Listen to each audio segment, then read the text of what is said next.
In this topic, we are going to study about Rousseau on inequality. But before that, imagine certain situations that I'm making you imagine.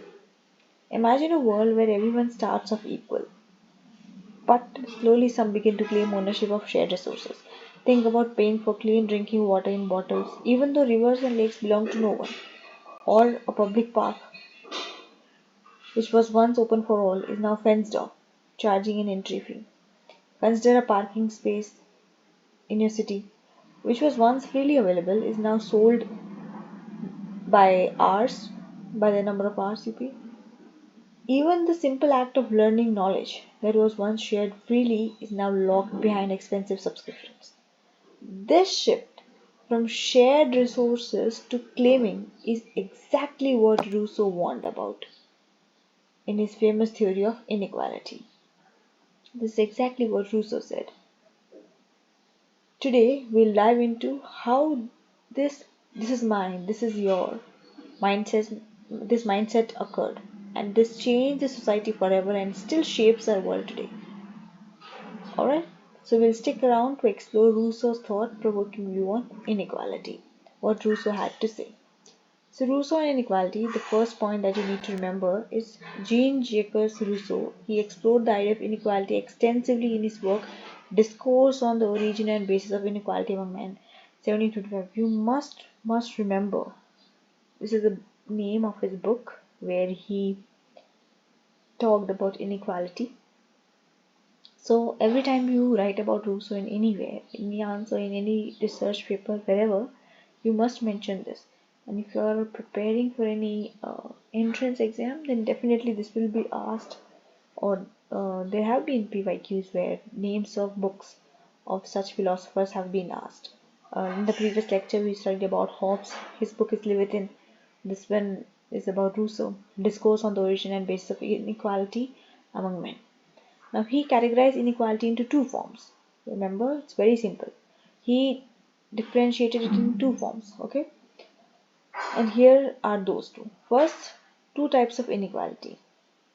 Natural or physical inequality, that is like you cannot do anything about it. That could be, someone who is physically stronger, someone has better stamina, or due to natural genetics.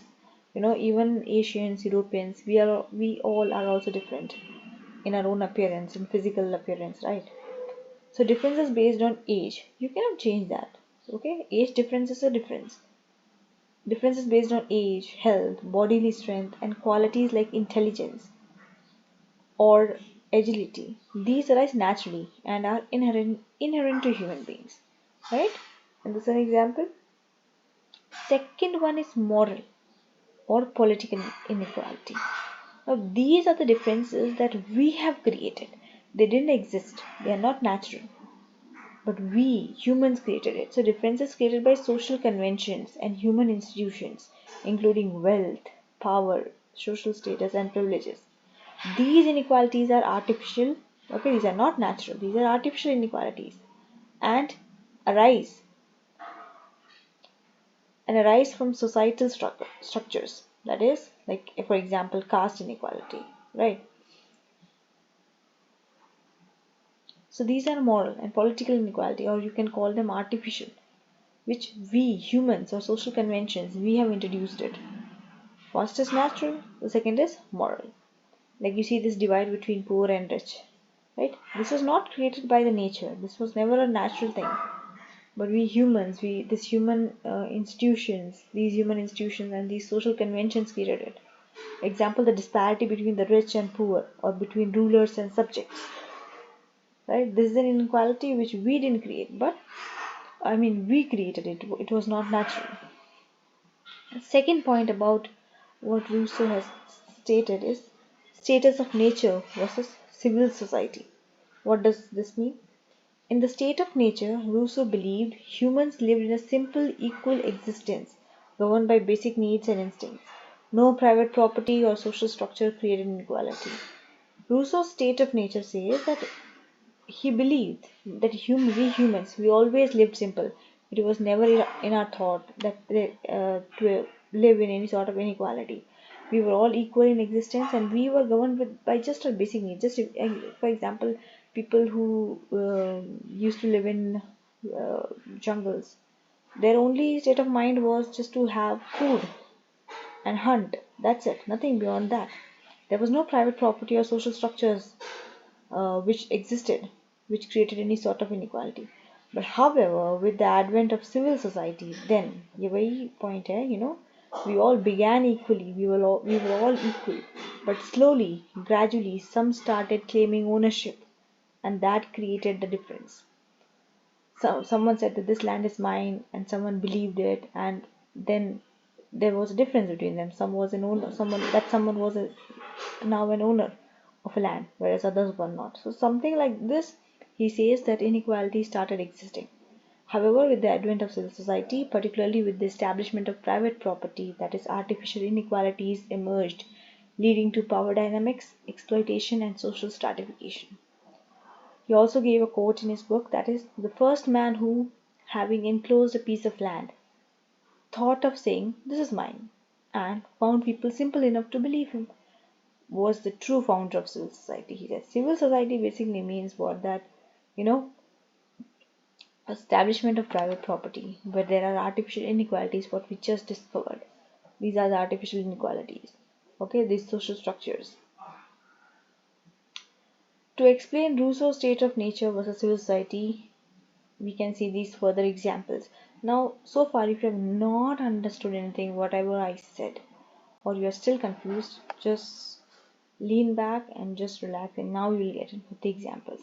So, first example is the playground analogy. Okay, imagine a group of kids playing in an open field. Okay, in the state of nature, all the kids run around freely and they are sharing toys, snacks, and play equipment. If one kid gets tired, someone else picks up the slack. There is no concept of ownership. They just enjoy themselves. This is simple. This is state of nature. Now, picture one kid, let's call him Alex, dragging a stick through the ground to outline a patch of grass and declaring, "This is my land. If you want to play here, you owe me one chocolate bar." This is exactly what Rousseau has said, that from this mentality onwards, the civil society started developing.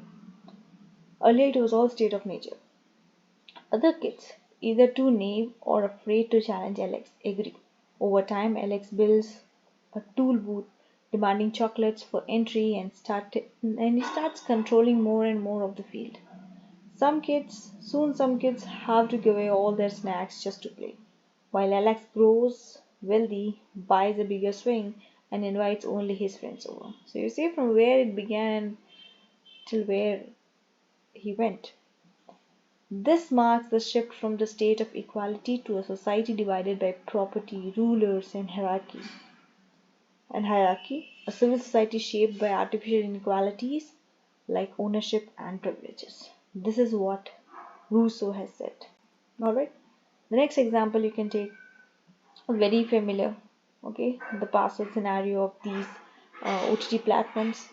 Imagine your group of friends, you all enjoying an OTT platform together by pooling resources. One person's account, everyone sharing the benefits equally. That is state of nature.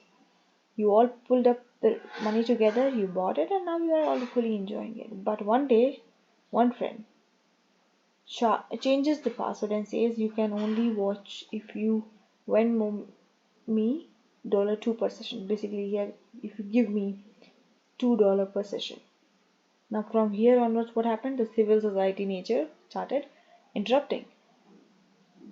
Suddenly,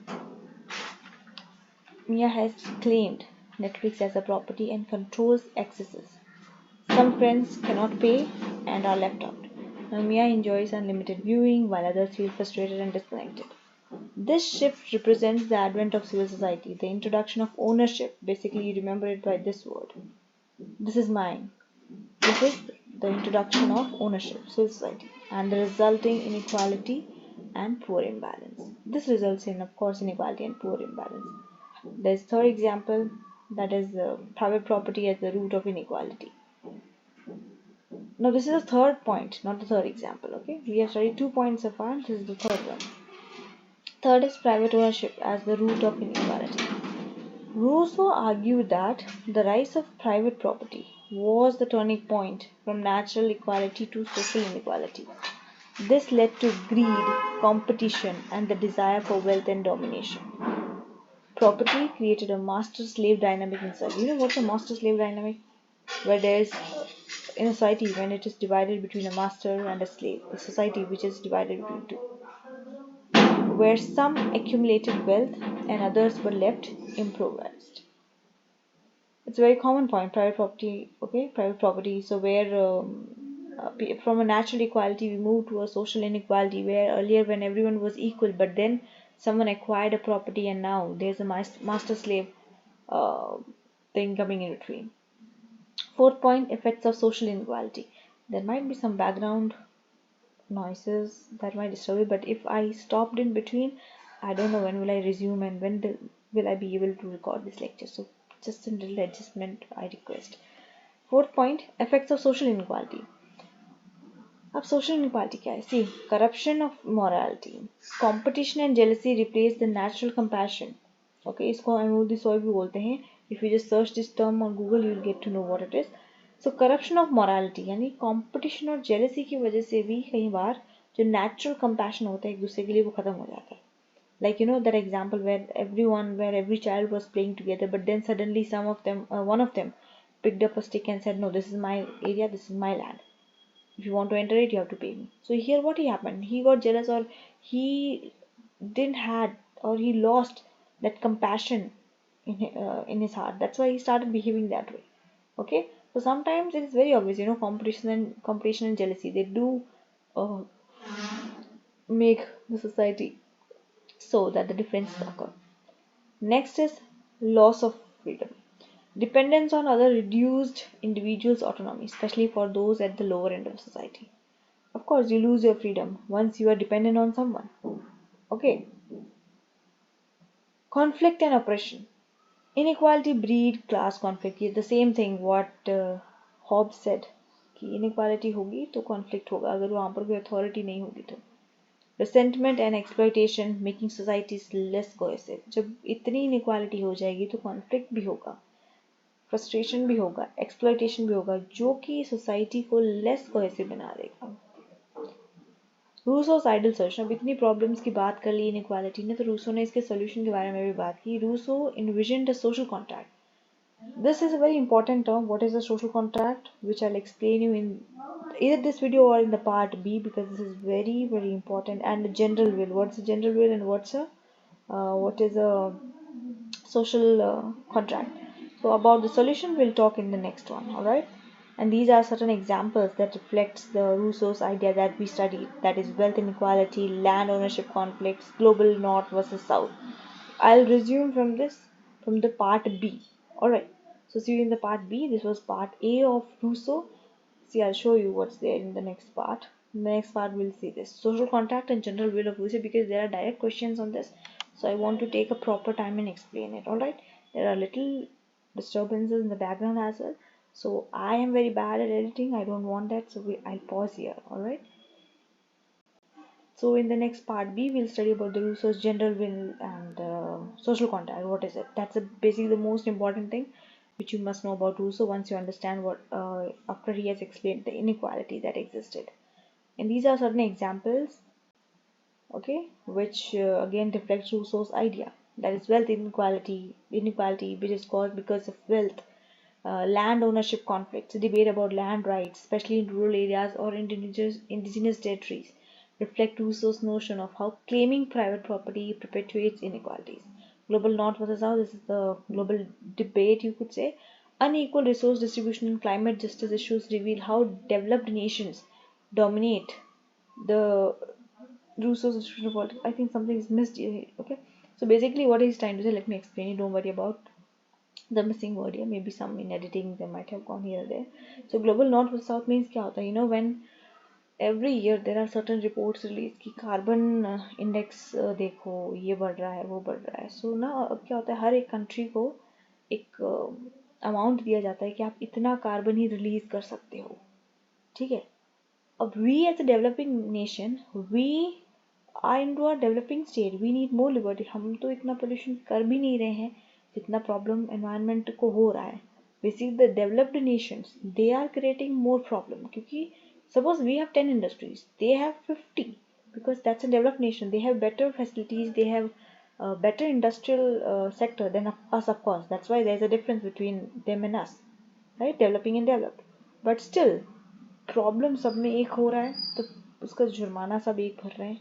carbon release की जो responsibility है वो सब पे एक थोपी जा रही है कि नहीं सब कंट्रोल करो. अरे we are a developing nation, we need some space. Whereas those developed nations must be asked to take higher responsibility and step back and take charge and lead for environmental sustainability. But ऐसा होता नहीं है. So that's what Rousseau is. Basically, in Rousseau, you don't complicate it. All you need to remember is these two things. Two types of inequality. एक natural होती है, which we can't do anything. एक हमने जो create कर दी. So social structures ने और social conventions और human institutions ने जो create कर दी. चाहे वो wealth हो, social status हो, privileges हो, ये सब शुरुआत से तो था नहीं.